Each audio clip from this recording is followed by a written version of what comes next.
there is a link down here where you can actually download the slides, and I think that's helpful because occasionally you may want to skip back and take more time to, for example, read a code example.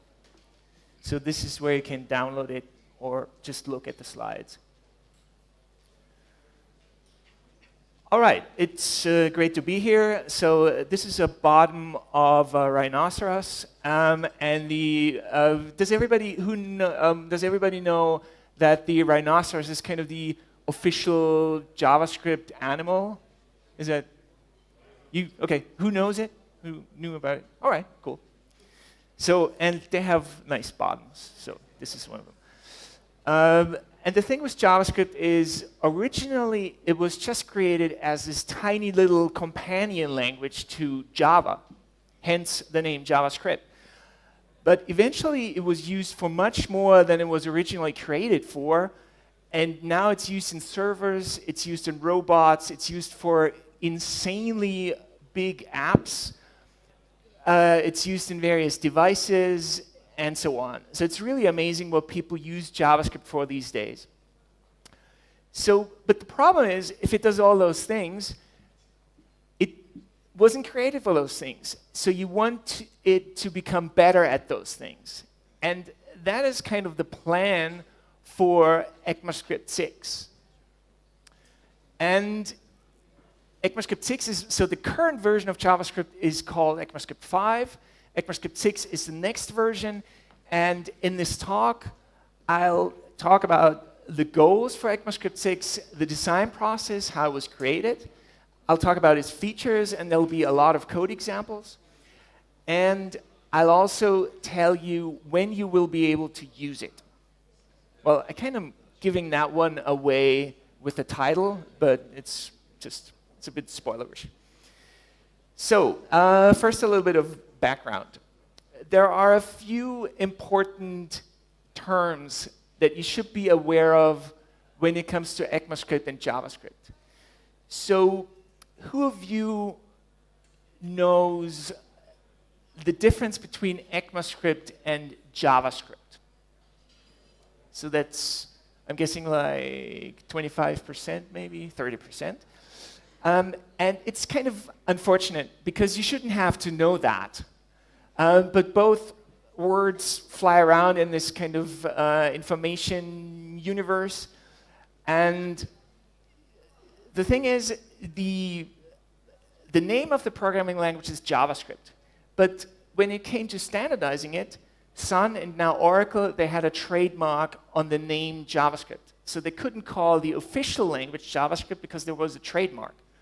Hence, they chose something that they hoped would be like atrociously ugly, and because it's so ugly, they thought that it would change soon, but it didn't. So ECMAScript as a name is still around, and now what it basically comes down to is ECMAScript is the official name of the language, but apart from that, everybody calls it JavaScript. And versions are called ECMAScript and a number after it. So so you don't say JavaScript 5 or JavaScript 2, you say JavaScript ES5 or ECMAScript 5. So that's how you talk about versions in JavaScript, or versions of the language. And now that is a very, very recent development. The new official name is now ECMAScript 2015, which is not ideal because everybody knows the upcoming version is ECMAScript 6 already, and now they're changing it to something else. So we'll see how that goes. And this renaming is in preparation for relatively small yearly releases starting with ECMAScript 7. And that'll start in 2016. And that'll be nice because it won't be like this big, big thing, and you'll have smaller additions, and features will be tried out more in browsers before they actually make it into the standard. So that's actually all good. And one more kind of behind the scenes word that is interesting is TC39.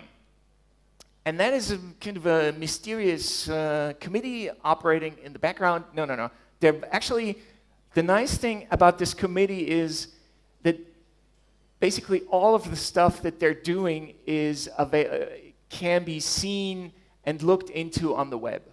So there's a mailing list where some of the discussions are public. Whenever they have a meeting, the meeting notes are public as well. So all of the information or all the decisions that they make, that is all public. So you can be almost as well informed as a member of the committee just by browsing documents on the web, which is really nice, and it's especially nice for me because I'm not a member. So the members of the committee are actually companies, and that's another thing that's amazing about JavaScript, because you have companies such as Mozilla, Microsoft, Adobe, Google, Apple, and Opera, I think, as well. So basically, everybody who implements a JavaScript engine and all the big browser vendors, they are in this committee, and they work together. So that's one of the ways in which JavaScript is incredibly open. And like apart from that, they're like fierce competitors, but in TC39, they collaborate to evolve the language, and that's nice. So have some of you maybe heard the word ECMAScript harmony? Who has heard it? Raise your hand. Oh, that's a lot. So I'm guessing like 30% or 40. So there was kind of a series of dark years in the history of JavaScript. And that's when TC39 didn't go, people in TC39 didn't get along very well, and there was kind of a fork. So part of TC39 wanted to create something that was like very, very modern, and part of TC39 wanted things to stay as they were. And so the modern faction, they created what was back then called ECMAScript 4. And there was a rift within TC39. And in the end, they had a meeting, and they managed to kind of broker a peace deal between the factions. And as part of that deal, ECMAScript 5 was a very, very modest update, and ECMAScript 4 was killed. And now, what you see now is kind of some of the new features from ECMAScript 4, but made more lightweight. So there were an insane amount of ideas around in ECMAScript 4, and they took kind of the best of and made it a bit more lightweight. And those ideas are spread between ECMAScript 6 and ECMAScript 7. So ECMAScript harmonies is kind of a fuzzy, not really that precise word, and it's used for kind of ECMAScript 6 and ECMAScript 7. So what are the goals? And there's a public wiki, so that's another place that is publicly available, another virtual place. And so among the official goals is make JavaScript better for complex applications. So those are like some of the apps now on the web, they have millions of lines of code, and you want to be able to structure those millions of lines of code. And you want to make JavaScript a better language for libraries. There's some deficiencies there. And you also want to make it a better target for code generators. So that is a bit, that may be a bit surprising, but since JavaScript is the only language on the web, a lot of people are not very happy. And if you can compile your favorite language to JavaScript, a language you probably, or like those many really don't like, then that's a good thing. And if that is something you're interested in, you can look at ASM.js, which is kind of a fascinating way to make JavaScript a good compilation target for other languages and for other code. So the main challenge with JavaScript is that it's a web language. And if you run, or traditionally, if you had a programming language, say Python, and you installed it on your computer, you were in charge. You decided when to upgrade. You decided whether or not you liked the new version. And yeah, and with the web, you have no choice. The browser vendors upgrade the language for you. And that's a problem because if you have an upgrade, it must not, at all costs, it must not break anything. So, and that makes life relatively hard for TC39 when they evolve the language, because there's a lot of code out there. There's a lot of nasty code out there, a lot of ugly code, and whenever you advance the language, you have to make sure that nothing breaks, that everything still runs, because there's also a lot of engines out there. And your code has to run on all those engines as well. So it's kind of a very similar problem. So the solution to that is if you can actually use ECMAScript 6 today by compiling it to ECMAScript 5, or I think some people are even compiling it to ECMAScript 3, which is courageous. So if you look at this diagram, you have the goals. If you evolve, if you create ECMAScript 6, you want it to be a really nice language. So ideally, and there are quite a few, you want to fix all the pitfalls, all the quirks from JavaScript.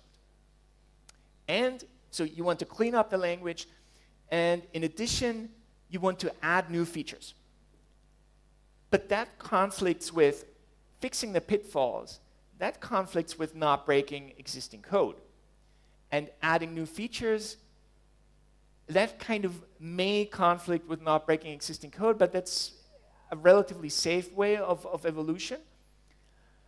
But it conflicts with preserving the nature of JavaScript. So you don't want to turn JavaScript into something that is not recognizable anymore, that looks more like, well, insert your favorite, like, too heavyweight language that you don't like. So you want to preserve the nature as well. So we have interesting conflicts here between the goals and the requirements. And one thing that's a bit tricky, if you hear that JavaScript is evolved by a so-called technical committee 39, is that design by committee has, and justifiably, it has a very, very bad name. Nobody wants design by committee. And Fred Brooks, who's written the Mythical Man Month, he said that good design happens if there's one, maybe like 1.5, so maybe like 2 people with like one of them being dominant. So that's the ideal number of people when it comes to good design. Obviously, they take feedback into consideration. Obviously, they discuss, they delegate, they work together with other people. But for design, it's really great if you have someone, a single person that has good taste. And so what you don't want to have is design by committee. And TC39 kind of solves that via design by champions. And that's their term. And a champion is 1 to 2 experts. They design the feature. They make sure that it's not a group of people, that it's a single person with good taste who creates the feature. Then that person gets feedback from TC39 and the development community while doing so. And in addition to that, features are also field tested. So it's not just in the heads of the champions, it's also being tried out in the wild whether it actually works. And then you have an iterative process of improving things, and in the end, TC39 has the final word on whether and when to include the feature. But they don't design it, and that's very important. Starting with ECMAScript 7, the process will slightly change. You'll have, because ECMAScript 6 is a huge, huge release, so it has a lot of features. And even some features under the hood that you don't notice and that are not like, that don't make the language heavyweight, but that influence the specification. So the specification has grown a lot, I think more than, I'm not exactly sure page-wise, but I think more than twice. It's more than twice as big, the specification, because the language, because you, there's a lot of new things in there. So starting with ECMAScript 7, you have smaller yearly scheduled releases. And I think the plan will work, because as you can't change existing stuff that's ugly, you just will evolve out of the ugly stuff. So you, instead of actually removing an existing feature that is ugly, you will just create a nicer new version, and then people will slowly stop using the old ugly version. So that's kind of the plan of evolution, because, and this is a sentence you hear very often when people talk about ECMAScript 6, is don't break the web. So don't add anything that breaks existing code. So let's start with something basic. Who has heard of let amongst you? All right, so that's quite a bit, like I'm guessing 60, 70%. And the problem is that var, the current way of scoping variables in JavaScript is function scoped, which is really weird. And I'm not aware of any other language that does it that way. And so what you have here and what the code actually does doesn't matter. It's just that within this block, you've declared a variable. And it's a bit strange that it's still accessible down here, because you'd expect it to be local to this block, to this scope in here. But the scope of variables declared via var, they exist in the whole function. And there's even like a pattern sprung up from that, where you simulate a block, and it's called immediately invoked function expression. Who knows that one? Iffy immediately invoked function expression. So that is kind of if you have a function and that function immediately calls itself. And that's how you simulate a block in JavaScript. And that's strange, and the iffies will mostly go away in ECMAScript 6 because you have let variable declarations. So if you want a slogan, roughly you can say that let is the new var. And if you let declare a variable in here, you get an error if you use it down there, and that's ideal because there won't be any name clashes. And you can just move code down. People are now a bit panicky about this kind of temp being the scope of the function, so they very often push all the var declarations to the top of the function. And often it's okay, but sometimes you just want something to stay in the block, and even though there's this kind of function scoping, I sometimes do that. I just do a var declaration inside a block because that's where it's kind of mentally and conceptually where the variable exists. So I like to do that, but with let, that will be a very safe thing, and even people who are more worried about it, they will feel safe and they'll be able to use variables within blocks, and it'll be more local then, and that'll be nice. So symbols are very simple. I think we're going to do that very quickly. It's kind of like an ID, and that ID can be used as the key of a function. And that has one key advantage. So it's really not a big thing. What you have is, now you have 3 primitive types. You have booleans, numbers, and strings. And with symbols, you get a 4th type, and that is called a symbol. And if you do a type of sim, you get back symbol. So it's completely new, and in many ways, it's like a string. Is it not a question? You're just stretching. All right. So in many ways, it's much like a string.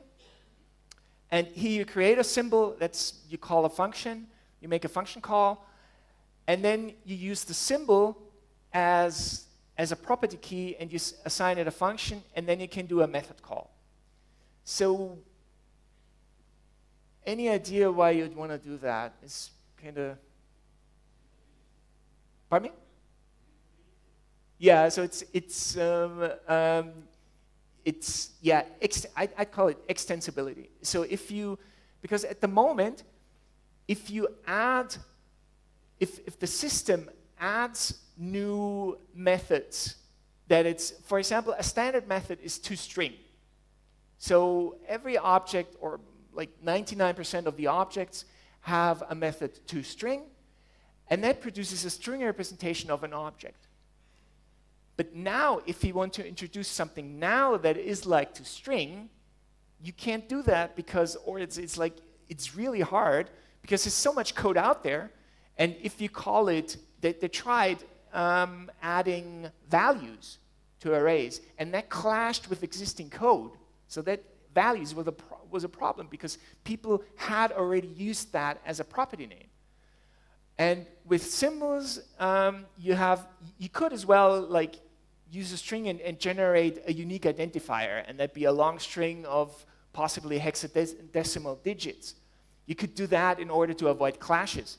But symbols are a bit nicer, and they allow the language to add new methods, and they allow frameworks to add new methods as well. So Python has kind of a naming convention for kind of language-provided methods, and that's the double underscore, underscore, underscore, and then a name and underscore, underscore. So you see it with, and that's called dunder. So you have underscore, underscore, proto, underscore, underscore that you may have, who has seen that one? All right, so that's a JavaScript property that's, well, now in relatively wide use. And you pronounce that dunder proto because it's double underscore. And so Python has for toString, I think not necessarily for toString, but for some of these public methods, they have the double underscore. And that says, well, please, everybody else who writes code, stay away from that name. Don't use a name that starts with a double underscore and ends with a double underscore. And that avoids clashes.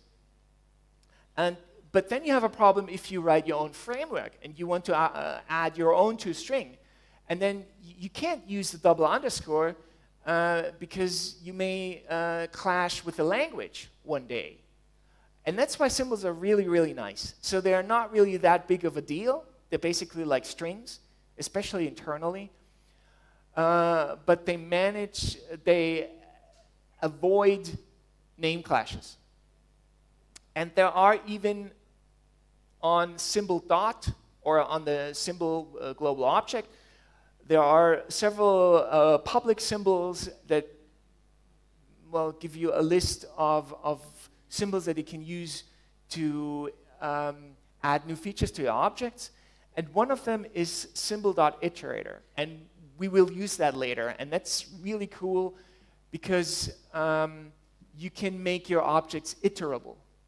You can, and there's a new loop, and the new loop then can iterate over your own custom objects, and that's really cool. So that is a public symbol. You use that as a property key. You'll never have any clashes, and that is good. So let's start with object literals. There are a few new features in object literals that are kind of nice, and the first new feature I'm showing you is the so-called method definition. And if you are new to JavaScript, someone teaches you the language and tells you, well, this is an object literal. This here is a method. And then the first thing they see after the name of the method is the word function. So that's not good. And it's, because is it a method or is it a function? And with ECMAScript 6, you'll have a more concise way of writing that, and setters and getters in ECMAScript 5, they already more or less have this syntax. So there is already a feature in ECMAScript 5 that basically looks like this. So getters and setters is a nice feature. Look it up if you don't know it. And so you'll be writing this, and I think it's nicer because you don't have the extra clutter in here. You have a more compact way of writing method definitions. And you'll see, I'll use them later on, and you'll see it's really cleaner. And then you have property value shorthands, and so the kind of the value of that one will not be immediately as obvious. So, well, sometimes maybe it's not that bad. So you want to create an object that has the values x and y in it, and this is a shorter syntax to make that happen. So what object actually is this, it's the same value as if this object literal had produced it. And later on, that will become useful. So later on, you will see why it is in fact cool. And then you have computed property keys, and so what these do is you can specify the name of a property via an expression. And so here you have a prop key, and you create a method whose name is hello, and you call the method afterwards. Or you have this expression in here, and that is the name of the property. And that feature is mainly interesting for symbols. So here we finally see a symbol in action, and this is an object. It implements this kind of public method, and it does something inside. We'll see exactly what it is. We'll see an example of a method later on. And after you've done that, you can actually iterate via this new loop that ECMAScript 6 has. You can iterate over whatever is inside the object. And, well, you can log it. You can do other crazy stuff with it. And then you have destructuring. And destructuring is a way to quickly get to values. So right now, if you're building up an object, you have this way of doing it. You create an empty literal, and then you add one property at a time. But the problem is that that's not very convenient. So what everybody uses is an object literal. And the question is, if you extract values, could you have something similar to an object literal? And it actually turns out that you can.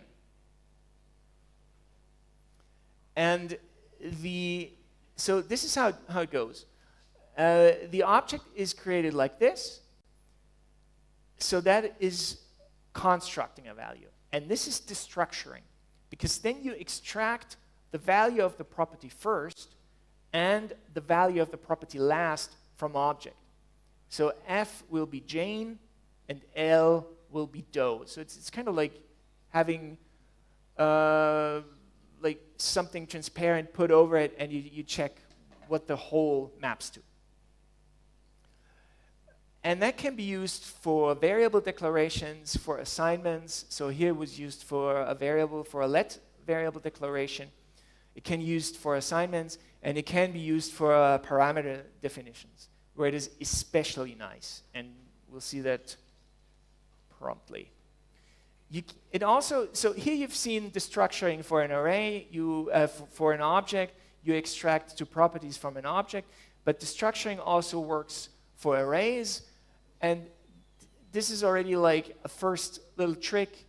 Later on. This is a trick. This is the standard use. So you extract the element at index 0 into x. You extract the element at index 1 into y. So that's the standard application. And then you have a rest parameter where you can extract the remaining elements into an array. So rest could be any other name. So this could be foo, this could be bar, this could be anything. And x is a, y is b, and the remaining elements are put into an array, and that array is assigned to rest. And then you have this nice way of, if you do a destructuring assignment, you can swap values. So that's, well, it's not that big of a deal, but I think it's kind of cute. So and here's where things become interesting. If you match a regular expression against a string, you get back basically an array plus a few properties. And with the structuring, you don't have to have an intermediate object that contains the match object. You can extract the whole match, the year, the month, and the day by destructuring. And I think that's nice. So who of you have used exec already? All right, a few hardcore.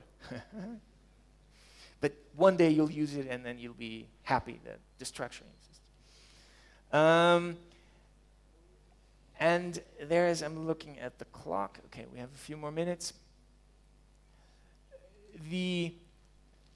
I think we'll skip that one. Because I want to finish on time. And I don't want to, but we'll get back to, so this is you can take a look. So it should be self-explanatory. You can actually return, or if you're, okay, looks like I'm going to do the slide anyway. And so if you find an element, you can't be sure, what will you be interested in? So this is a predicate, and you say, please find an element in an array for which predicate returns true. And then you don't know, if you find an element, you may be interested in the value, or you may be interested in the index. And what destructuring makes very simple is you can actually have both at the same time.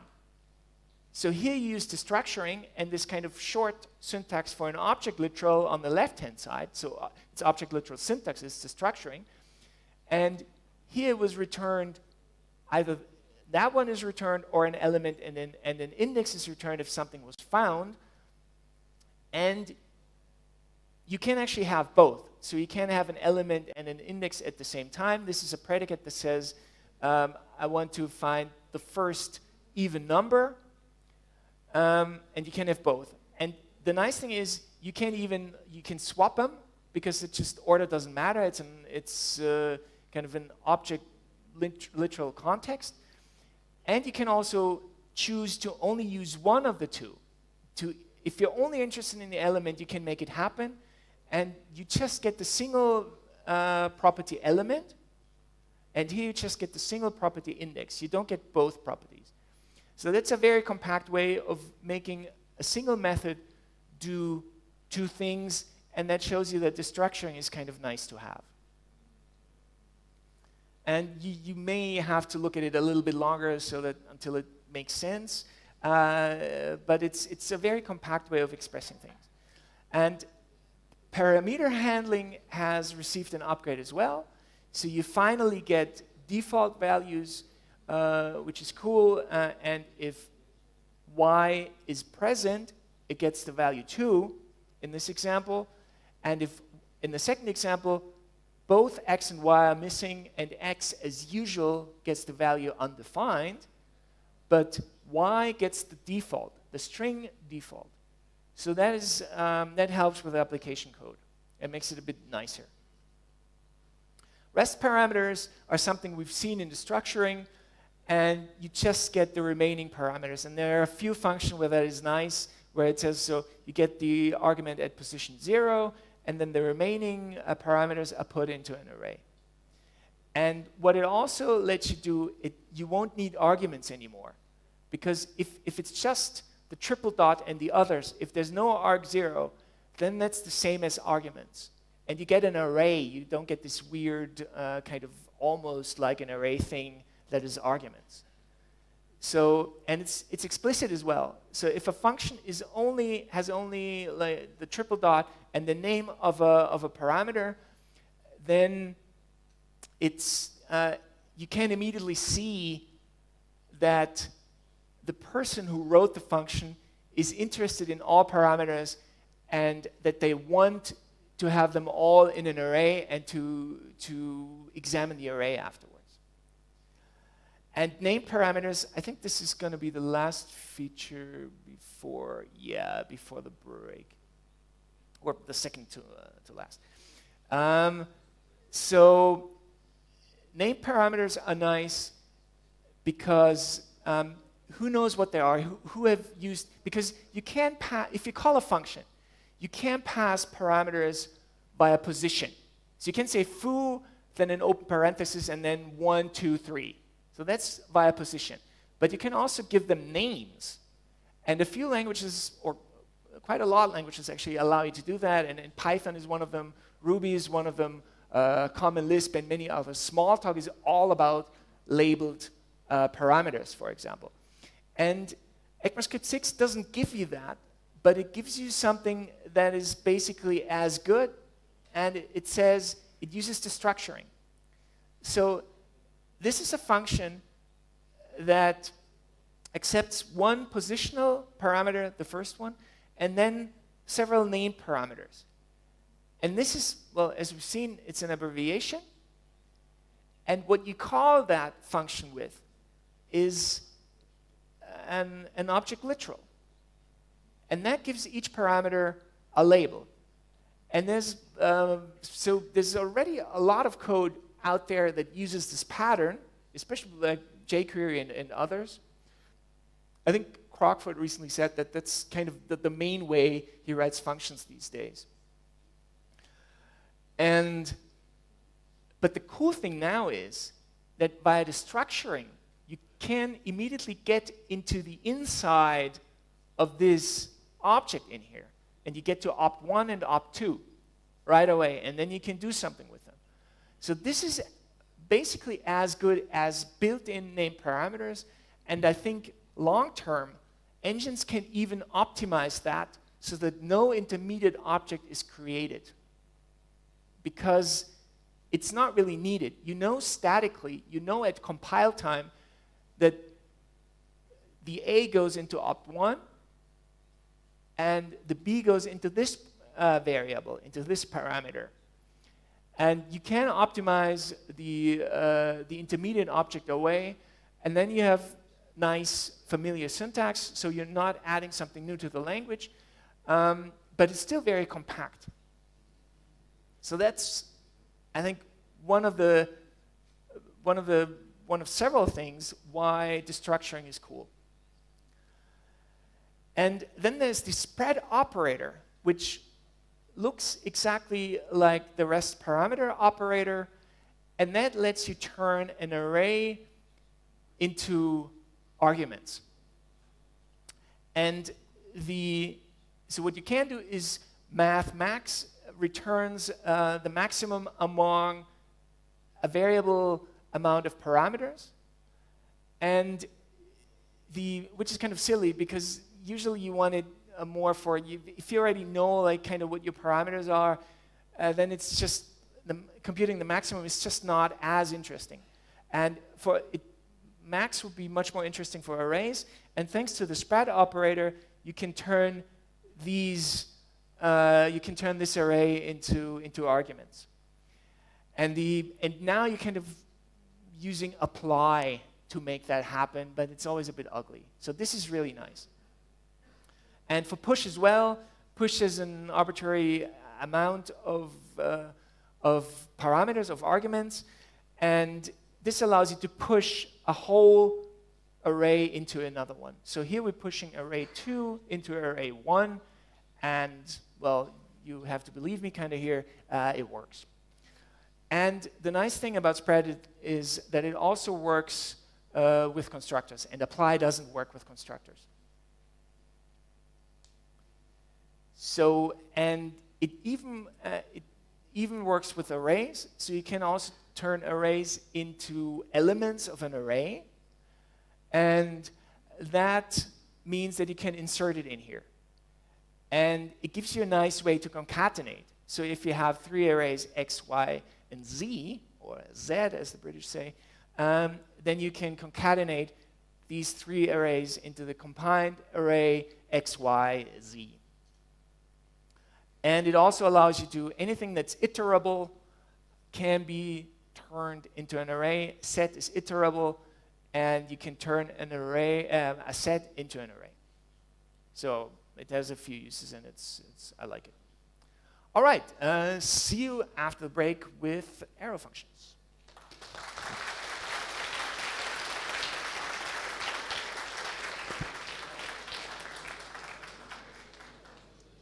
Окей. Да, сейчас перерыв, потому что, глядя на ваши лица, некоторые нуждаются в кофеине, серьезно. Давайте так и поступим. Увидимся через, давайте, 15 минут. Заодно